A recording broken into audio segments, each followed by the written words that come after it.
This machine is the hammer strength isolateral front pull down. This machine works the latissimus dorsi, or lats as some people like to call it. Bit of work through the middle upper back of the rhomboid mid and lower trapezius as well. The starting position for this machine puts the latissimus dorsi under a significant pre-stretch, which is great for taking it through a full range of motion. You also heard me mention the word isolateral before.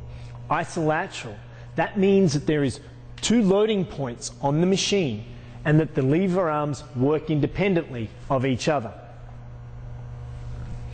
If we think about the real world and this sort of action is the sort of action that we use to try and pull ourselves up onto a platform or a boat, or in a sporting situation, trying to pull somebody down towards us.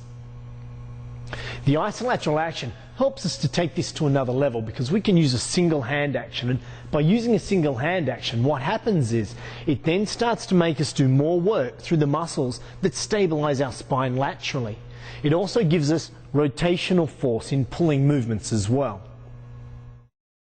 Let's think about how we're going to set ourselves up and get ourselves going.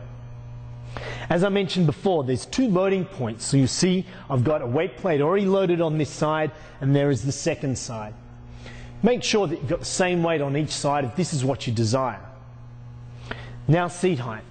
Position the seat height such that as you pull through, the elbow passes through the line of the body and the hand comes down just around front of shoulder or slightly below. So I adjust my seat into position by lifting it up and then dropping it back. Make sure that the knee pad is slightly elevated. We take hold of the handles in a reverse grip position. Coming in underneath, I sit down and then use my knees pressing against the knee pad so it slides down and locks me in position. My chin is up, my chest is high, and my stomach's braced. My shoulders come down out of my ears as my elbows drive down towards the side of my torso. Controlling back up to top range of motion.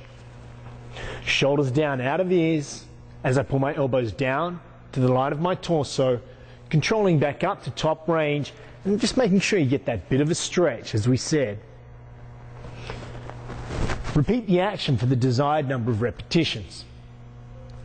We mentioned the isolateral concept. This one I've used so far has been using two hands.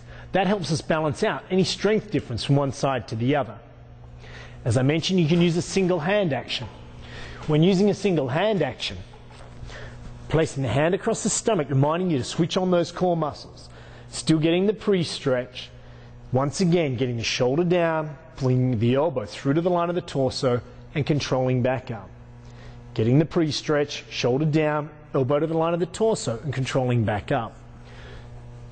This helps develop the strength of those lateral stabilizers of our spine, as well as our core muscles and the muscles that help us produce rotational pulling movements. We can also, with the two loading points, work through an alternating action.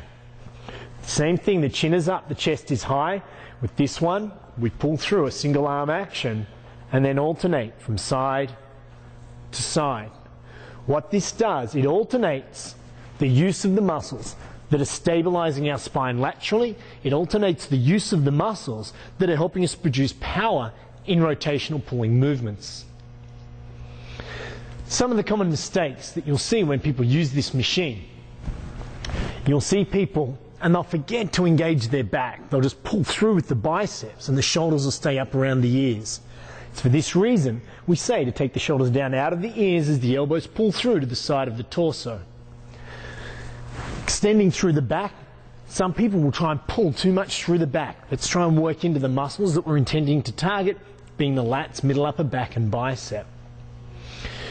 Also, the mechanics of this machine are designed that the hand is reversed in a reverse grip position, palm facing towards you. Avoid grabbing with palms facing away. This is not the correct biomechanics for the machine. Finally, when using a single hand action on this machine, be very conscious of trying to keep that body symmetrical. Avoid leaning too far forward and then leaning too far away to try and stabilize. You want to stabilize yourself by using the muscles around the spine and around the core abdominal region so that you're keeping yourself in the correct posture. If you want to design a balanced program, you may consider using the hammer strength super incline